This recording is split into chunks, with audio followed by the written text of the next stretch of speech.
The NRL Finals week one has come. It's gone. One of us is happy. One of us is sad. I think you all know who it is based on who's wearing an NRL jersey and who's not. But Baxter, everyone else, welcome back to the Gone for 10 show. This is, like I said, NRL week one of finals. We're going to kick it off with the Panthers versus the Eels. But first, mate, Baxter, how are you feeling knowing your team's one win away from the big dance? Mate, it's great. It's great to be here. The air's warming up. It's feeling a bit warmer. It is September. It is finals time. So let's get into this cracking game, Panthers versus Eels. Well, as you can see right there on the screen, it was the Panthers defeating the Eels 27-8. The scoreline doesn't tell the whole story. Possession was quite close, 51-49. The completion rate, 83-67, probably tells most of the story. Errors 10-14 and all run meters 1,759 to 1,340. It kicked off with a very close game. Brian To'o opened up the scoring in the 15th minute. Kafusi then obviously equalised in the 28th. To'o in the 51st. Dylan Edwards in the 59th. James Fisher-Harris in the 61st. And obviously there was a Nathan Cleary field goal in the 37th minute. Baxter, I'll let you take this one first. What were your thoughts, obviously, on the game? And is this the result you expected it, or did you expect it to be a bit closer? Yeah, look, this game was really good. What was it? 7-6 going in the half to the Panthers' way. And it was really good the second half until Mitch Moses went down. They were leading 8-7 at the time. And end up leaking 20 unanswered points there afterwards. So you could sort of hang your hat on the Eels saying we were toe-to-toe with the best team of the comp and last year's champs up until that moment.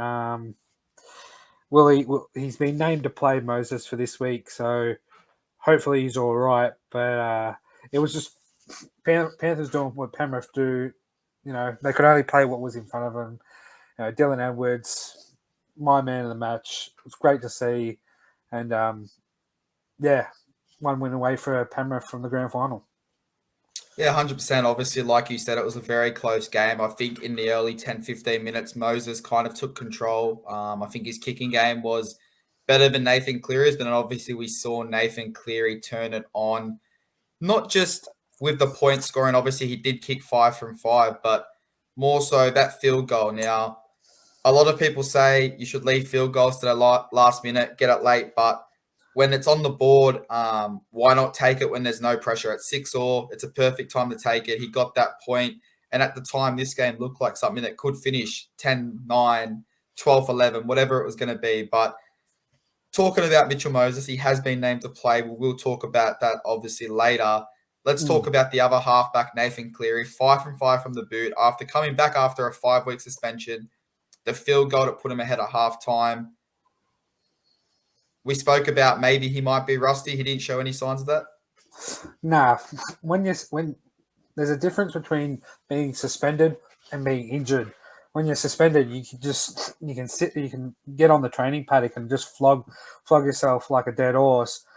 But when you're injured, you're sort of sitting on the couch and resting. So there's a little bit of difference there. Obviously, he's been on the training paddock, flogging himself, making sure he's getting his game right. And obviously, as you said, 5 from 5 and the field goal shows why he's good with the boot. The only thing bad to come out of this, 2 Penrith players get suspended, one with a fine, and Mr. Tyler May gets a week suspension. So as the NRL would say, and Peter Vellani, stop the comp, wait until he's back and he's fine. And, you know, can't upset the fans here, but yeah, Well, that's obviously, all bad. That's the only bad thing I could say about this game. Well, obviously, you talk about Tyler May, so let's stay on him while we're on that topic. Obviously, he did win their Rookie of the Year, obviously, last night at the Brad Fittler Awards ceremony. Now, he looked fine on stage. He maybe needs to work on his skills of speaking and being able to answer a few questions a bit more, but obviously, it does come with a 1-week suspension. He is facing 2 weeks next year. But before that, there's a big chance that he might be carrying an injury. Now, obviously, the team list, we don't know if he's going to be named in 2 weeks, but talk to me. How much of a loss, or is it just as simple as chucking, I guess, Charlie Staines out there, moving Toto back to that side, putting Charlie Staines on the right. Is he much of a loss going into that prelim where they face the Sharks or the Rabbitohs? Nah, because like Charlie Staines has done it before. So before this Tyler May was there, Charlie Staines did what he had to do earlier on in the season, last season, should I say?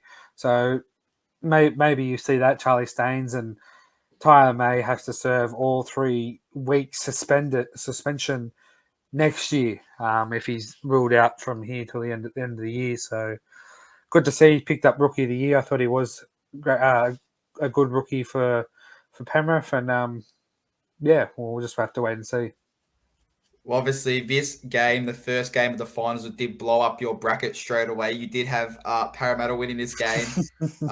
It didn't get much better over the weekend, which we'll touch on in the next couple of games. But I think your boys, the Cowboys, were the only one you got right after you changed the storm tip. So obviously, with Parramatta now having to face the Raiders, Mitchell Moses is named, which we'll get into. Just a quick prediction. Do you think that this side can obviously beat the Raiders, come on and play you guys, or do you think it's lights out in the second week once again? Nah, you and I were together, was it Saturday night, and we both were in agreement for the first time in many, many arguments that we've had that Canberra going to Para, I think Canberra's going to win, and it's going to be loss. See you later. See you later, Brad Arthur. And what they will make 10 losses with 2 wins in the finals for Brad Arthur. So it's not 100%. good. Obviously, it's not a good record for the Parramatta Eels, but Baxter, we are pushing that 7-minute mark. We do want to keep these reviews nice and short. So thank you for joining, mate. And obviously, we'll be back very soon to talk about the Storm getting upset, maybe an upset. It's the 5th time in a row, but losing to the Raiders down in Melbourne. I'll talk to you soon. See you then.